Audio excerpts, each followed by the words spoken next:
আসসালামু আলাইকুম রহমতুল্লাহ বরকাত। আপনারা সকলেই জানেন যে একটি প্রবাসী হতে গেলে তার কতটা দৌড়ঝাঁপ পোহাতে হয়, এটা আপনারা সকলেই অবগত আছেন। সকলেই জানেন যে একটা মানুষ বিদেশ আসলে তার কত টাকা গুনতে হয়, প্রত্যেকটা খাতে তার সাথে দুর্নীতি হয়। বাংলাদেশ রেকর্ডিং এজেন্সির মালিক, এগুলো কিন্তু কিছু কিছু মানুষ তারা জানে না, সাধারণ মানুষ তারা জানে না। এর জন্য কথাগুলো তুলে ধরতেছি, মনোযোগ সহকারে শুনে যাবেন। বাংলাদেশ রেকর্ডিং এজেন্সির মালিক যারা আছে, প্রত্যেকটা রেকর্ডিং এজেন্সির মালিক সাধারণ মানুষের সাথে তারা ধোঁকাবাজি করছে। লাখ লাখ টাকা মনে করেন যে হাতিয়ে নিছে, বেগমপাড়ায় হাজার হাজার বাড়ি বানাইছে। তাদের ফ্যামিলি নিয়ে এসির মধ্যে গুলশান বনানীতে এসির মধ্যে তারা যে অফিসগুলো খুইলা বসে রয়েছে, এই অফিসগুলো কিন্তু আজকে মনে করেন যে প্রবাসীর টাকায় চলতেছে, এই সাধারণ মানুষের রক্তগামা টাকায় চলতেছে। আজকে আপনারা এটাও অবগত আছেন কি না জানি না, আমি বিষয়গুলো তুলে ধরি, আপনারা যদি শুনেন মনোযোগ সহকারে।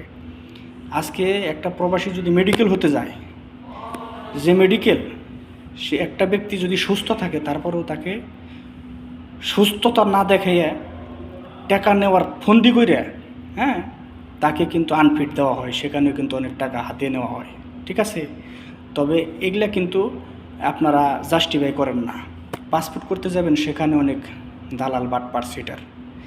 আজকে মেডিকেলে দালাল সিটার বাটপার, তারপরে পুলিশ ক্লিয়ারেন্স, সেখানে দালাল সিটার বাটপার। একটা মানুষের কাছ থেকে কতবার টাকা নেওয়া যায়। ভিসা হওয়ার পর যে অফিস থেকে, যে রেকর্ডিং এজেন্সির মালিকরা বিষয়টা প্রসেসিং করার পরেও কিন্তু তাদেরকে আবার কন্ট্যাক্ট ফরমের জন্য টাকা দিতে হবে। তেলে পরা এই প্রবাসীটা কতটা হয়রানির শিকার হয় সেটা আপনারা সকলেই কম বেশি জানেন।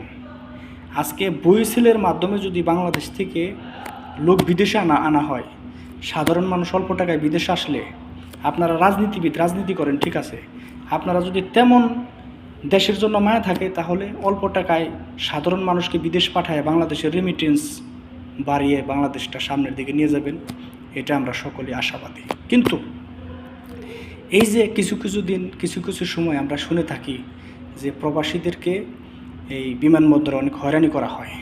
ঠিক আছে, প্রত্যেকটা খাতে কিন্তু প্রবাসীদেরকে হয়রানি করা হয়।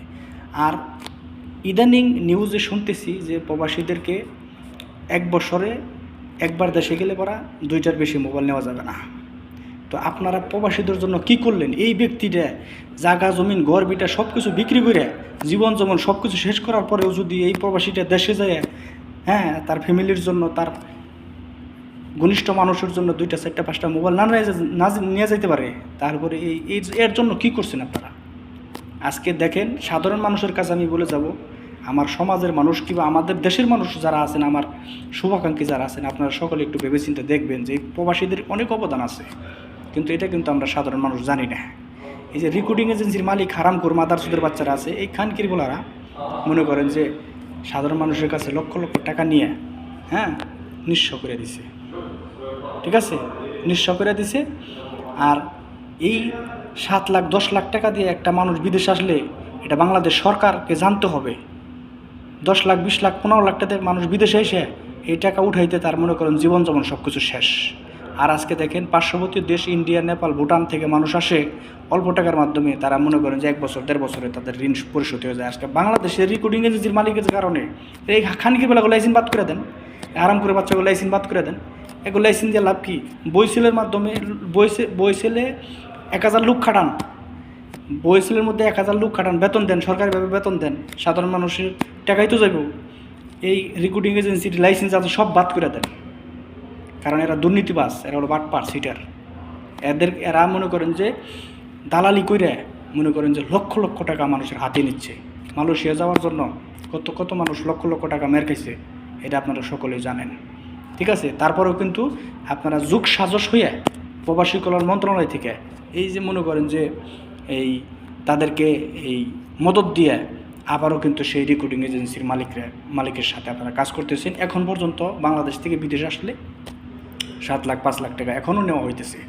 কিন্তু আমাদের জাতি, বাঙালি জাতি যারা আছেন, তারা যদি দুর্নীতি না করতো, আমাদের বাংলাদেশটা কিন্তু সোনা দিয়ে বাতা কিন্তু, আমাদের বাংলাদেশের মানুষ বিদেশে আসতে হতো না।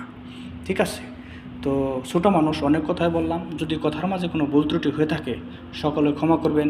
আসসালামু আলাইকুম। রহমতুল্লাহি বরকাতু। আবারও ভিডিও আসবে।